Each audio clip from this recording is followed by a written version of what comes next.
মাননীয় মুখ্যমন্ত্রী মমতা বন্দ্যোপাধ্যায়কে হারানো যে অত সহজ নয়, সেটা হাড়ে হাড়ে টের পাচ্ছে বিজেপি। হ্যাঁ, এটা হাড়ে হাড়ে টের পাচ্ছে। আমাদের গর্ব, সত্যি বাঙালি হিসেবে আমাদের গর্ব, এমন একটা মুখ্যমন্ত্রী পেয়েছি আমরা। সত্যি কথা, সারা দিল্লিকে হিলিয়ে রেখে দিয়েছে। হ্যাঁ, আরে প্রধানমন্ত্রী এই জন্য নৌকো বিহারে গেছে। হ্যাঁ, সবাই অবশ্য বলছেন যে উনি ফুরফুরে মেজাজে আছেন, কিন্তু একদমও না। কারণ কি, উনি প্রধানমন্ত্রী, তার জন্য ওনার স্বাস্থ্য ব্যাপারে অনেকে দেখেন। তো আমরা জানি বেশি টেনশন হলে বা শ্বাসকষ্ট হলে সবসময় ডাক্তাররা রেকমেন্ড করে যে জলাশয়ের সামনে আপনি বেশিক্ষণ সময় কাটান। তা ওনাকেও মনে হয় এই জলাশয় একটু নৌকো বিহার করতে বলেছেন, যাতে টেনশনটা কমে। অবশ্যই টেনশন কমার দরকার আছে, কারণ উনি আমাদের প্রধানমন্ত্রী। যাই হোক, আমাদের আমরা পশ্চিমবঙ্গ নিয়ে আমাদের মুখ্যমন্ত্রী যেমন একটা জায়গায় আছে, অবশ্য প্রধানমন্ত্রী আমাদের ভারতের প্রধানমন্ত্রী, আমরা তো ভারতবাসী, ওনাকে নিয়েও আমাদের গর্ব আছে, এই নিয়ে কোনো দ্বিমত নেই। তার জন্য কিন্তু উনি টেনশনে থাকুক, এটা আমরা কখনোই চাই না। উনি টেনশন ফ্রি থাকুন, ঠিক আছে? কি আছে, আপনি তো ভারতবর্ষ, আপনি সবসময় দিল্লিতে থাকুন, কোনো অসুবিধা নেই, আমাদের কোনো অসুবিধা নেই।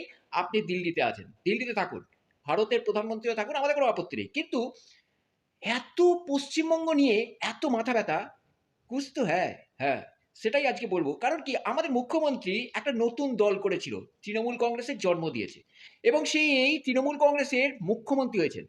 এবং সেই মুখ্যমন্ত্রী 34 বছরের সিপিএমকে কিন্তু ধূলিসাৎ করে দিয়েছেন, একদম নীল করে দিয়েছেন। কুছ তো হ্যাঁ। তাহলে বিজেপির এক মহা নেতা, মানে প্রধানমন্ত্রী থেকে স্বরাষ্ট্রমন্ত্রী থেকে আরম্ভ করে সবাই ঝাঁপিয়ে পড়ে এখানে একদম খোঁটা গেড়ে বসে পড়েছেন। হ্যাঁ, ভারত কোথায় আর কোথায় পশ্চিমবঙ্গ, কুছ তো হ্যাঁ, এটাই আমাদের গর্ব। বাঙালি হিসেবে বিরাট গর্ব যে আমাদের মুখ্যমন্ত্রী, এমন একজন মুখ্যমন্ত্রী পেয়েছে, আমাদের গর্ব হওয়া উচিত, তাই না বন্ধুরা? আপনারা কি বলেন? যদি আপনি বাঙালি হন, অবশ্যই আপনি গর্ব করবেন, এরকম একজন মুখ্যমন্ত্রীকে পেয়েছি, যিনি সারা দিল্লিকে হিলিয়ে রেখে দিয়েছে। তার জন্যই এত কিছু, এত কিছু, সব কিছু, মানে সব তারাই নিয়ে নিয়েছে। ঠিক আছে, এখানে একদম মানে খোঁটা গেড়ে বসে পড়েছেন। ঠিক আছে, কোনো ব্যাপার নয়।